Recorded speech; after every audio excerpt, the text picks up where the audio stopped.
Will you take a gun? I live in Texas, so I've been getting that question a lot. And the answer is no. That is a very easy answer for me because I don't even have a gun. And I don't have a license to carry a gun anywhere. So I'm certainly not about to try to figure out how to carry a gun through 14 states. So no. I think in general, carrying a gun would be really difficult. Even if you had one and you already had a license in one state, because you have to figure out the deal of the reciprocity and everything for 14 states, and that'd be difficult. And then also it's just heavy, and I'm a weakling. I'm trying to save every ounce I can. So to me, that does not seem anything worth it to carry something like that. And plus you'd have to figure out all the things of how to deal with it. And no, definitely no gun. Will you bring pepper or bear spray? And the answer for those for me is also no. Bear spray is not required on the AT, and there's no grizzly bears or anything like that. And the only bears that are found along the AT are black bears. And you still don't want to mess with black bears, but there are certainly ways of dealing with them that would not, that you could handle without bear spray. I've learned a little bit about bear safety, and you just want to look big and wave your trekking poles around and be loud and be with other people if there's other people around, and they will basically be scared away or go away if you do those things. Bear spray is definitely more required from what I've learned when you're dealing with grizzly bears, and that would probably be in places more in the west, in Wyoming and Montana and stuff like that. You definitely need to have bear spray. If you went to Alaska or something, you definitely need bear spray there too. But for black bears, I don't think people generally have tons of problems on the AT from everything I've learned. So no, it's not going to be worth the 10 or more ounces for me to carry bear spray. And as far as the pepper spray goes, I actually did plan on doing that at first when I first started planning out this trip a year and a half ago. And I bought some from Amazon. I carried it around for a while. I don't think it's me. I don't think I want to do that. Plus, around that time, when I was first trying out carrying it around, a friend of mine told me a story about how some kid sprayed it in her car, and she had to fumigate her whole car from all the pepper spray that the kids sprayed in there, and it was awful and nobody could go in the car. And I just heard that story and realized that is probably pretty likely that in the middle of the night I would spray off my bear spray in my tent and wouldn't be able to use it and wouldn't be able to sleep in there, and all my stuff would be full of pepper spray, and yeah, something crazy. I don't know. If you know me, I tend to do ridiculous things sometimes. So I thought that the chances of me spraying the pepper spray on myself or in my tent or in my stuff were much higher than the chances of actually needing it for any sort of self-defense. So the pepper spray's out for sure. If I'm not bringing a gun or pepper spray or bear spray, what am I possibly going to do for self-defense? So I've got a few tools in my repertoire that I can use if necessary for self-defense. One is, as you've already seen in my introduction video, I used to study karate. So I did spend those 10 years on and off learning a few things. And in that, I did really gain the confidence that I would be able to defend myself if needed. So that just has built my confidence in every situation, for traveling alone internationally, stuff like this. It's always good for me to know that I have that weapon, and no matter what, that can't be taken away from me, and I can't lose it or forget it or hurt myself with it. Well, I could probably find a way to hurt myself, but not in the same way as I would with some sort of exterior weapon. In the backpacking community, it's easy to make friends. Everybody's out there for a reason, and the reason of backpacking, getting through this trail, and people are generally very friendly and very helpful and very ready to be there for their fellow hikers if something goes wrong or if something's needed. So I'm definitely going to try to employ that skill and just be around some cool people, which won't be hard, I'm sure. If necessary, I will have a knife that I'm going to be planning to wear around my neck, mostly because I do not want to lose it, and I always seem to lose my little pocket knives. I will have this on me ready to go if I should need it for any reason. I will have a knife immediately available. What if a bear or a snake or a scary man or Bigfoot gets you? So there are many things that I can do if something does happen besides just stay stranded in the woods forever. Probably my first line of defense would just be to ask somebody for help around me. If it's not a serious situation where immediate evacuation is needed or something, you know, if I were to injure myself or something like that, I would just ask someone to help me get out of the woods into a town, if that's at all possible, if I can be mobile at all. I will also have another option with me that I can use. And this is my new fun little toy, my Garmin InReach Mini. And it's super small and super cute, and I just got it. I haven't even peeled the paper off yet.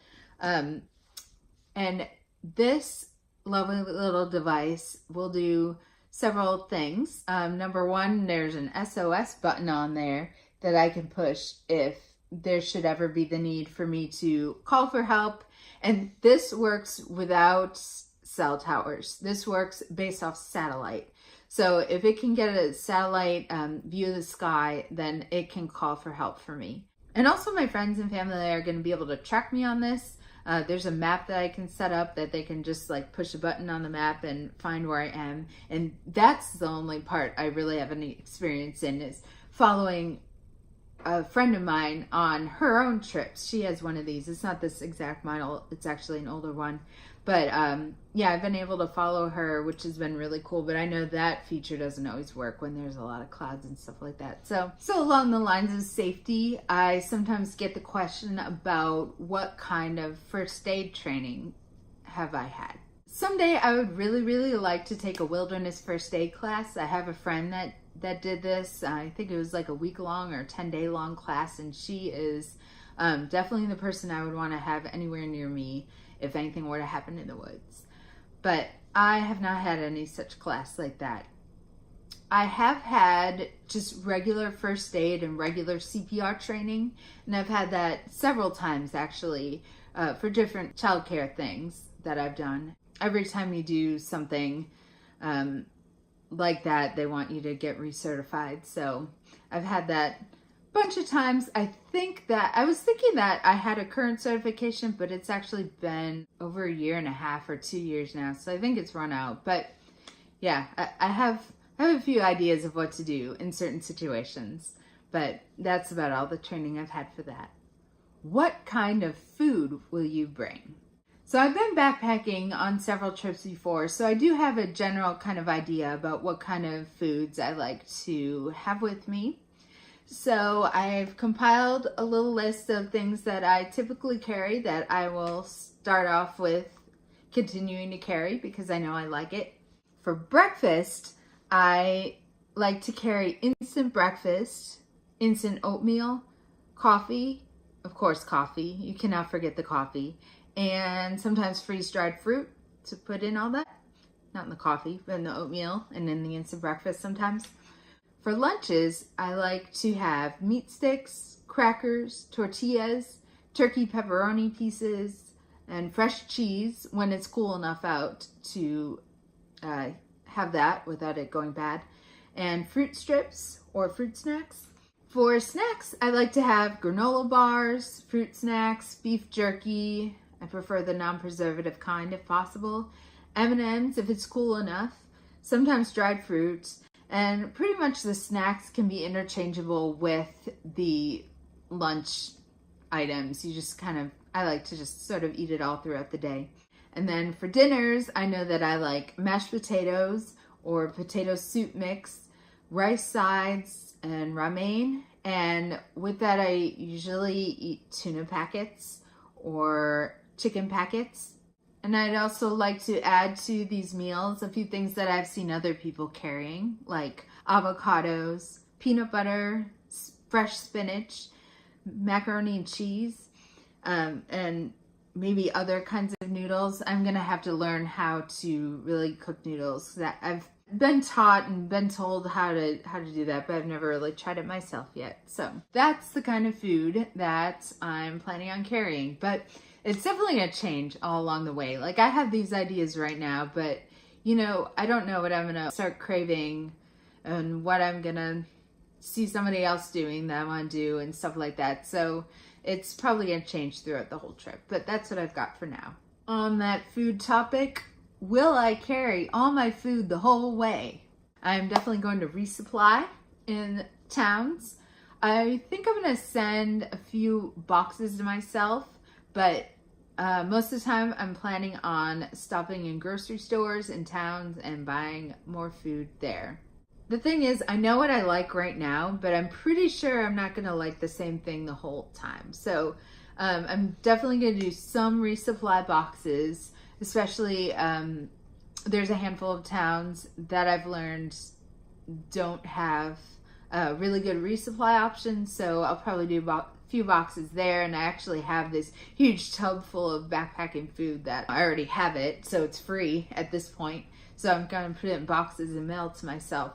But beyond that, I'm just gonna stop in towns because it's definitely gonna be cheaper to buy food in the towns and then just have it than to buy food now and then send it to myself and potentially not even like it later. And you know, postage just went up. It's really expensive. So I don't want to fool with too many of those boxes. And I definitely don't think I would have to ever go for more than a week before resupplying, and probably just every few days. Right now, I kind of think I might try to do around a week at a time if I can work that out with the towns to keep from stopping all the time, but who knows what it's going to be in reality. Maybe every 3 to 4 days, hopefully not more often than that.